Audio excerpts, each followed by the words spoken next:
Joins us now from Capitol Hill. Senator, thank you very much. Thanks for being with us. We've been through this before. We've seen this movie before, but never where you've got a specific group of 600 to 800,000 young people who have shown their dedication to this country through either service, military service, their college work. They had been promised protection, therefore identified themselves, came out of the shadows and identified themselves with Homeland Security. Now they face deportation. And are Democrats going to give up whatever leverage they have and agree to a short-term continuing resolution and push this down to February? Andrea, I think I speak for the vast majority of members of the Democratic caucus. We're not going to desert these young people.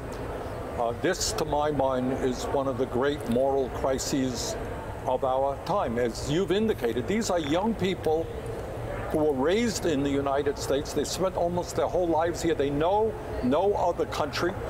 And as a result of Trump's precipitous action in September, when he rescinded the executive order that Obama established, these young people, if we do not get our act together, will be subjected to the possibility of deportation. This is unspeakable. It is unacceptable. When Trump rescinded the executive order, he said to Congress, you guys have got to fix it. We need legislation. Well, there have been some serious people, Democrats and Republicans, who have been working on a variety of ideas to fix it. And we cannot keep kicking this issue down the can. Trump started this crisis. We have got to resolve it, and we have got to stand with the dreamers of this country. And by the way, that's not Bernie Sanders. That is the vast majority of the American people in poll after poll after poll. Protect the legal status of the dreamers, provide a path toward citizenship. Is there a trade-off in play among some of your colleagues, the CHIP program for children versus the dreamers as a bargaining tool? Is there some sort of deal-making, horse trading going on? Andrea, I mean, the situation is so absurd. You got a Republican Party that in the last year wanted to throw 30 million people off of health insurance, give huge tax breaks to billionaires, end net neutrality, not recognize the reality of climate change. And now, 3.5 months into the new fiscal year, they have yet to reauthorize the Children's Health Insurance Program or the Community Health Center program, which, by the way, provides health insurance to 27 million people. This is beyond belief. What Republicans must understand is they have got to start negotiating in a bipartisan manner. They cannot have it all if they want 60 votes. And that means also not only protecting the dreamers, it means parity between defense and non-defense spending. If they want to spend $1 zillion more on defense, you know what? We have got to take care of the working class of this country. We got to take care of veterans. We got to make sure the Social Security Administration is adequately funded. We got to deal with the student debt crisis and child care and all of the issues that working families of this country are struggling with.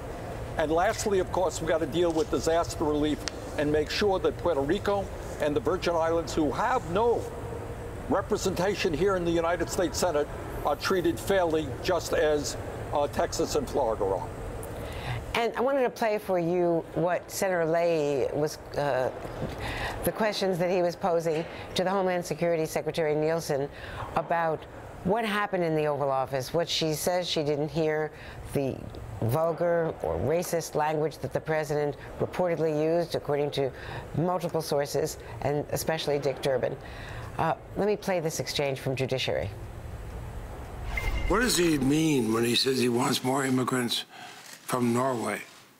I don't believe he said that specifically. What he was saying was he was using Norway as an example of a country that is, what he was specifically referring to is the Prime Minister telling him that the people of Norway work very hard. Norway is a predominantly white country, isn't it?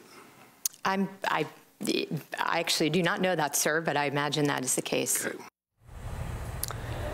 Now, Secretary Nielsen spells her name, her first name, with a J, following a consonant, which is a very common Norwegian like fjord, Norwegian construction. Nielsen is a very common Danish and Norwegian name. I don't know her background, but one would assume that she would understand that Norway is predominantly white. Well, let us let us agree. Yes, Norway is predominantly white. And what is very interesting, Andrea, we put something up on our Facebook in terms of Trump's racist comments, and it turns out right now that more people are leaving the United States to go to Norway that are coming from Norway to the United States for good reason. Norway is a strong social democracy, guarantees health care to all people, strong child care, strong pension program, and that's that. But bottom line here, in terms of the discussion in the Oval Office, I've known Dick Durbin for many, many years. Dick and I disagree on this or that issue. Nobody that I know doubts the integrity and honesty of Dick Durbin. I believe what Dick said. Does she have a credibility problem going forward with the Hill? I think she does. I mean, I think what she was there to do is to try to protect President Trump, and frankly, that is something that's pretty hard to do. Senator, thank you very much. Thanks for being with us today. Thank you. And coming up, double-crossed a former CIA